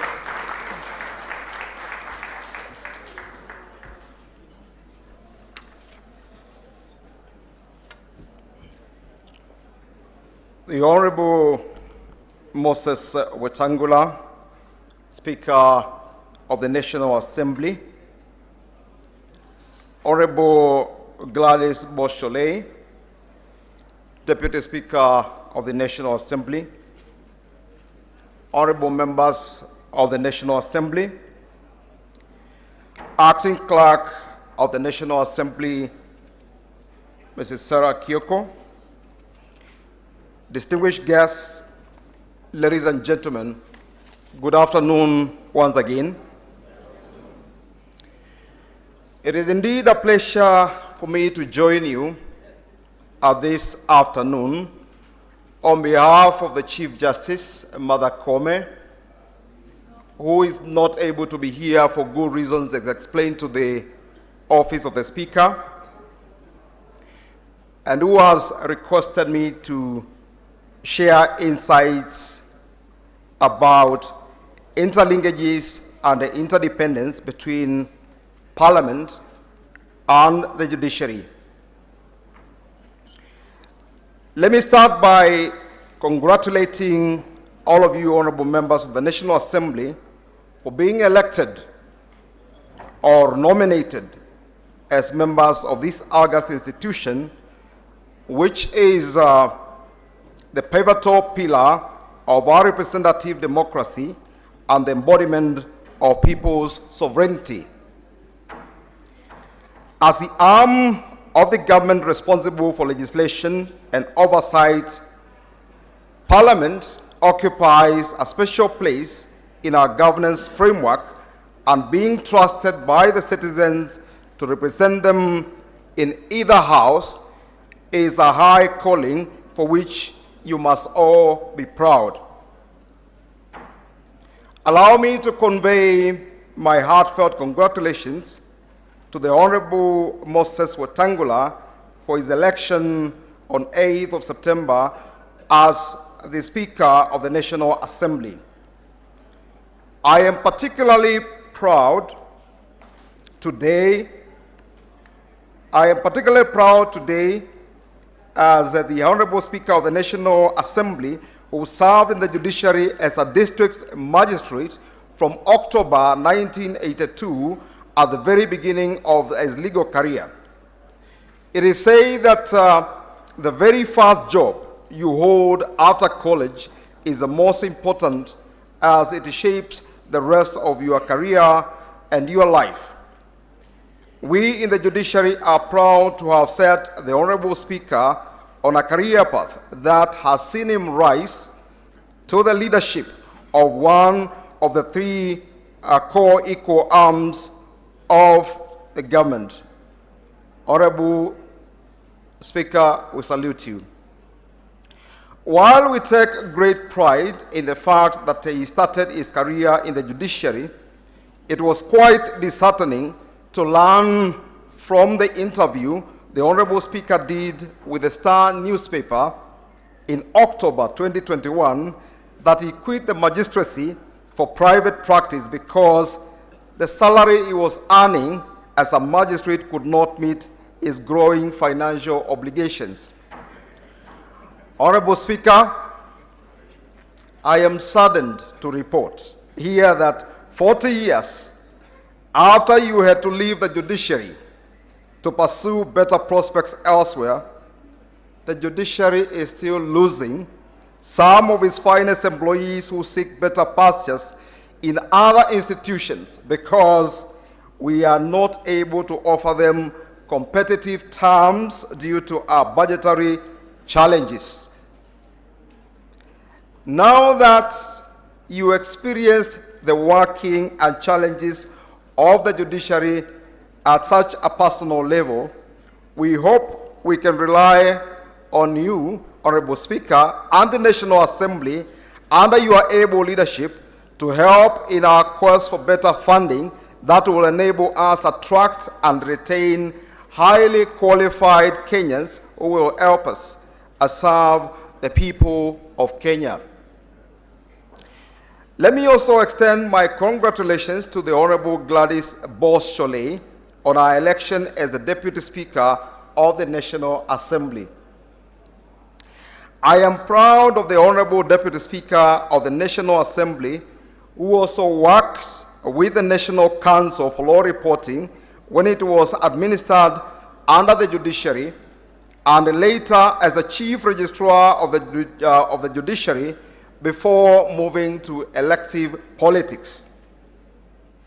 There is no doubt that our experience as the judiciary's accounting officer and pass holder gave her unparalleled insights into our troubled budgetary position and other challenges which can be addressed by the legislature.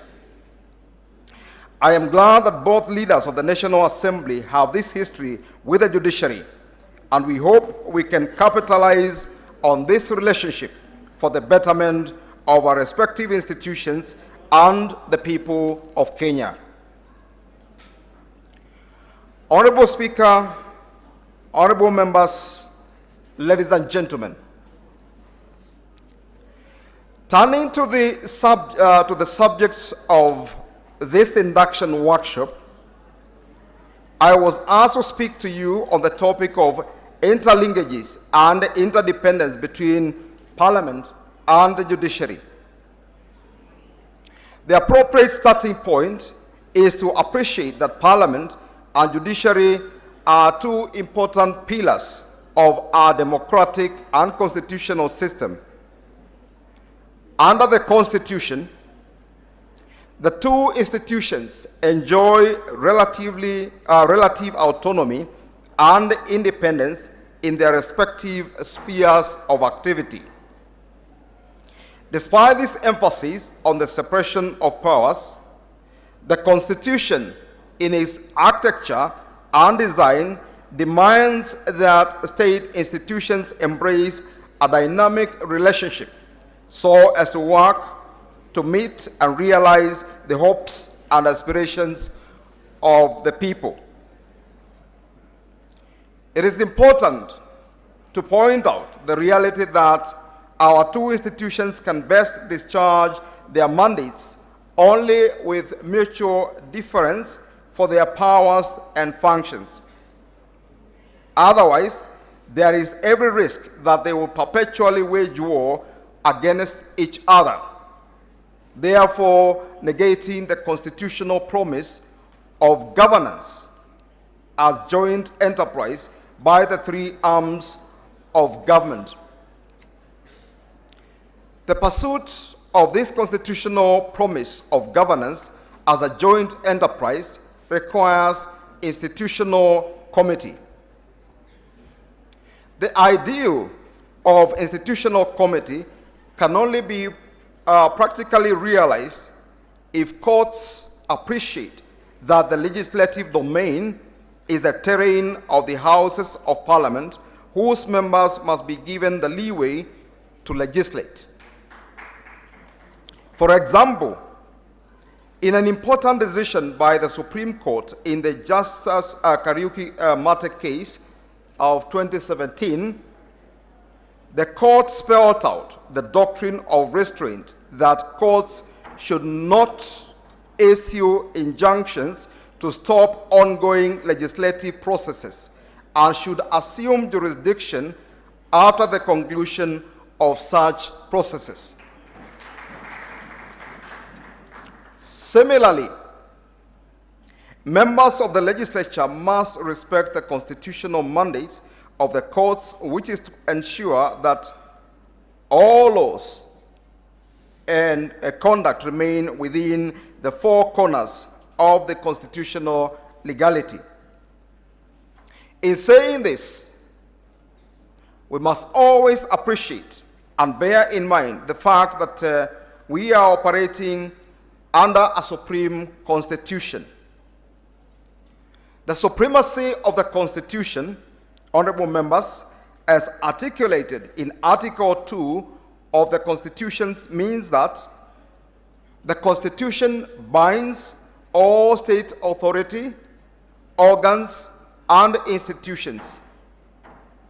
Given that the values, principles, and rules articulated in the Constitution have normative force and enforceable by the courts, this means that where any state organ acts contrary to these norms, then courts must of necessity intervene to restore the intention of the Constitution. Our plea to the legislature is not to see such judicial intervention as power struggle between the various branches of government.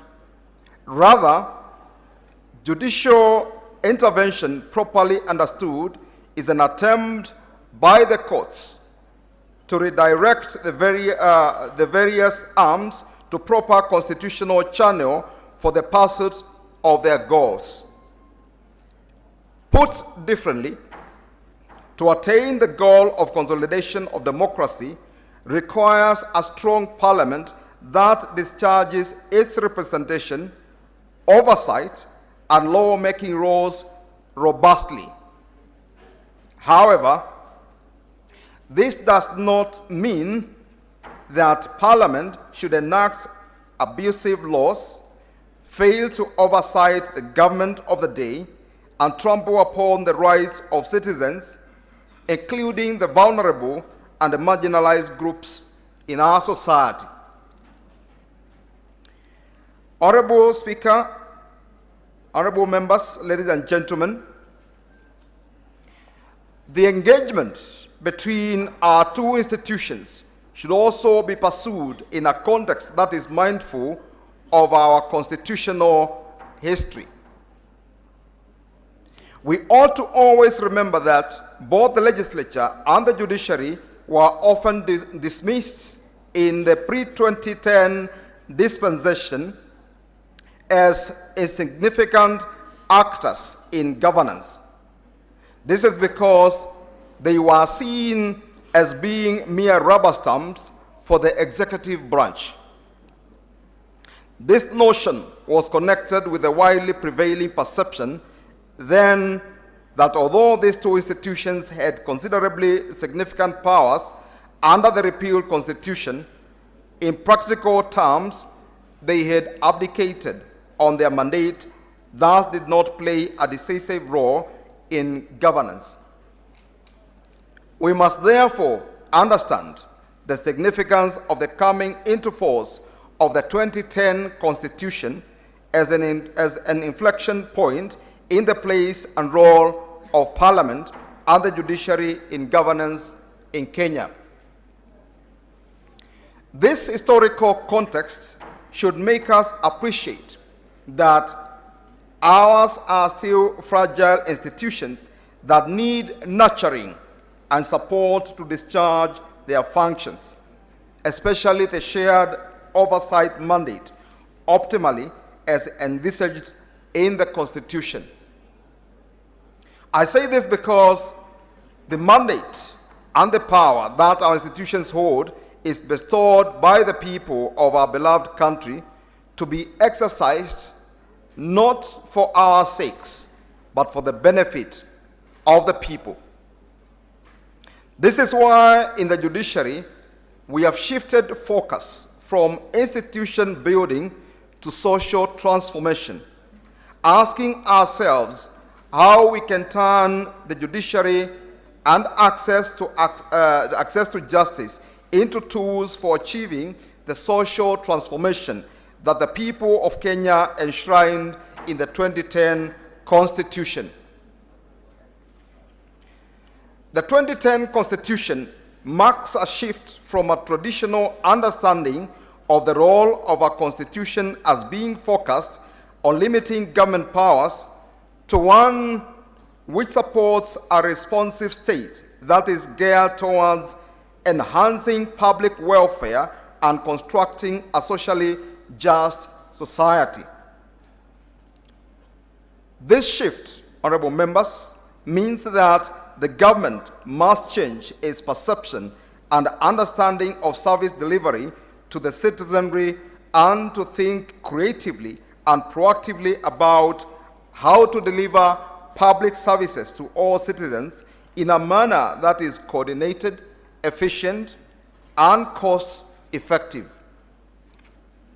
Public agencies are now duty bearers who are expected to meet the needs of the citizens and ensure their well-being. It is for this reason that the Constitution under Article 48 obligates the state and not the judiciary, not just the judiciary, to ensure access to justice for all. In addition, Article 21, Sub-Article 1, imposes a duty on every state organ to realize the rights and fundamental freedoms, including the right to access justice. In delivering access to services to the Kenyan people, state institutions should conduct their relationships based on consultation and cooperation. This is the reason we in the judiciary are deeply honored to have this opportunity to engage with you, honorable members of the National Assembly, at the very beginning of the term of the 13th Parliament. We hope to establish through this conversation and continually hereafter warm relations that will help both our institutions discharge their respective mandates under the Constitution. We also hope for convergence in our thoughts and collaboration between our two institutions, both of which are agents of social transformation. Parliament through legislation and oversight, and judiciary through interpretation and application of the law.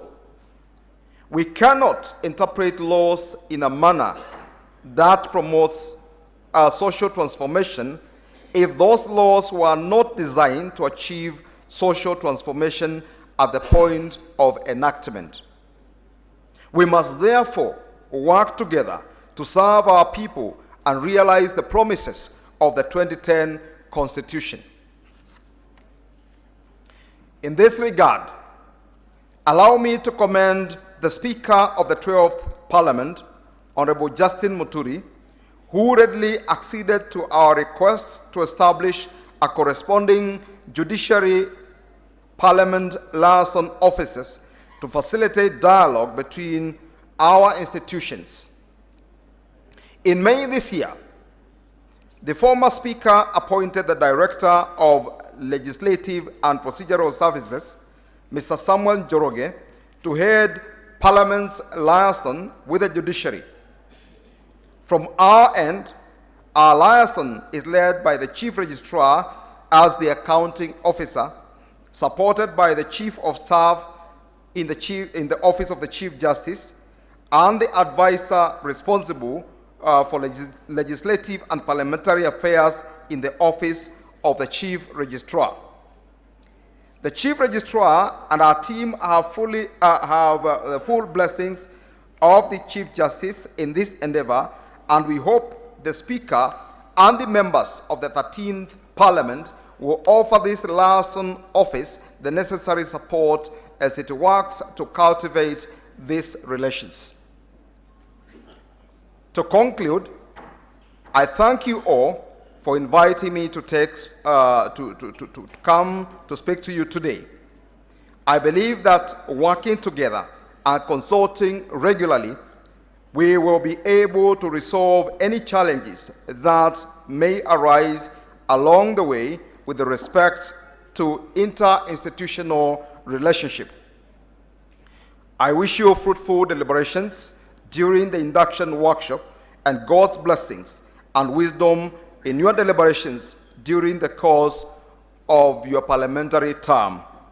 Thank you, and God bless you all.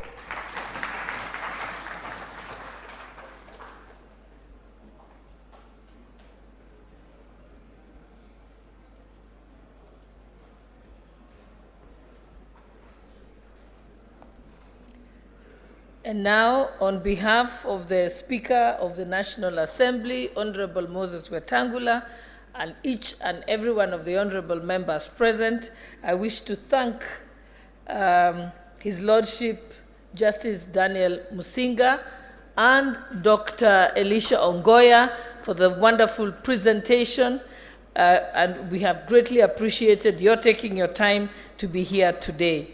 And therefore, to move on to the next part of our session, I think in consultation with the Honorable Speaker, we have agreed that we can have a very brief plenary session, questions, some answers can be given, and also comments before we take our break for lunch. And but shortly before, after the questions, shortly before we break for lunch, I will invite Joseph Mudhami so that you can brief the members on the next steps. But meanwhile, I think we'll take questions. Is there somebody with a microphone? Questions or comments? Any questions, members? Comments? Or you just want to go for lunch? Okay. All right. I will not fault you on that, and therefore I invite Mr. Joseph Mudhami to come and brief us on the next steps as we go for lunch. Thank you very much, and that was a wonderful session. I appreciate it. Thank you so much, Honorable Deputy Speaker, Speaker of the National Assembly, honorable members, our distinguished guests. Thank you so much for your patience for this session. You have stood in well with the discipline Senior Ongoya was talking about. Allow me to make just 3 announcements as we close this session. Announcement 1, the prayer room is located at the Hotel Shopping Center, at the Hotel Shopping Village next to the Italian restaurant. Ladies' room will be number 10 and gentlemen's room is number 8. The prayer rooms are next to the Hotel Shopping Village next to the Italian restaurant, room 10 for gentlemen and room 8 for ladies. It's on the left just after the Nyamachoma restaurant. The second announcement is that immediately after this, we want to do a quick photo session so that we can have memories of this occasion. We request that some members exit through the rear entrance, others through the front entrance. The location is on the left of the registration area where you registered, on the way towards the main reception. You'll be guided on how to sit or stand for the photo session. Lunch will be served at the Nyamachoma restaurant. Then we'll be able to resume for the afternoon session. Thanks so much, honorable members. We request that we may be able to, we request that Honorable Speaker to lead members to the photo session so that we may have a photo of the 13th Parliament when all of us are together. Thank you so much. Honorable members, there's a request that we pray for lunch.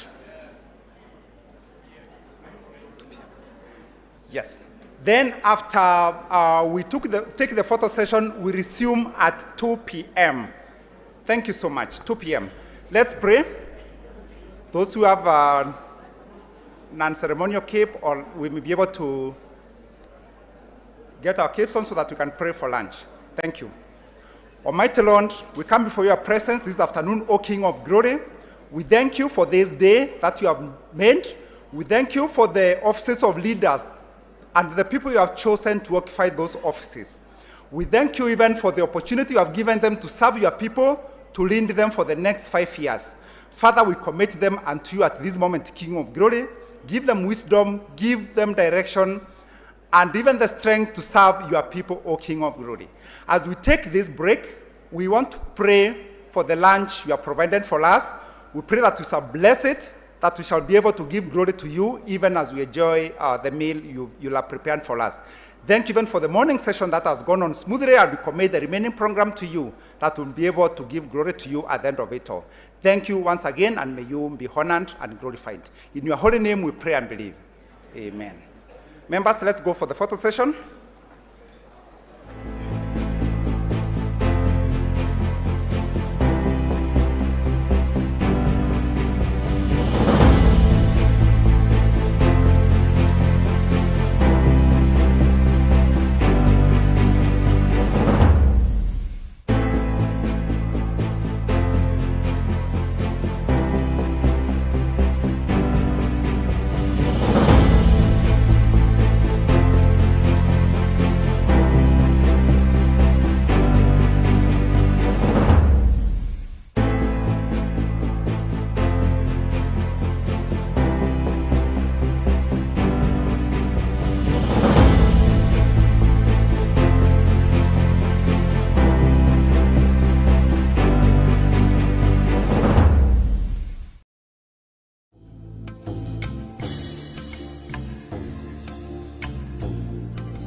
Parliament is one of the three arms of government, the others being the executive and the judiciary.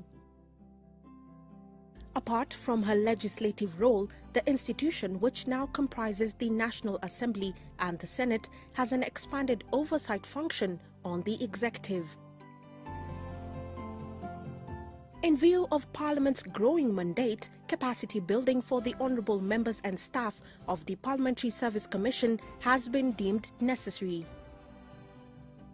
This is how the Centre for Parliamentary Studies and Training, CPST, was born in 2008 and legalised through the Kenya Gazette in 2011.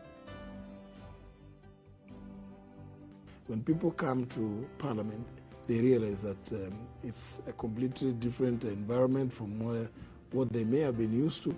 Some could have been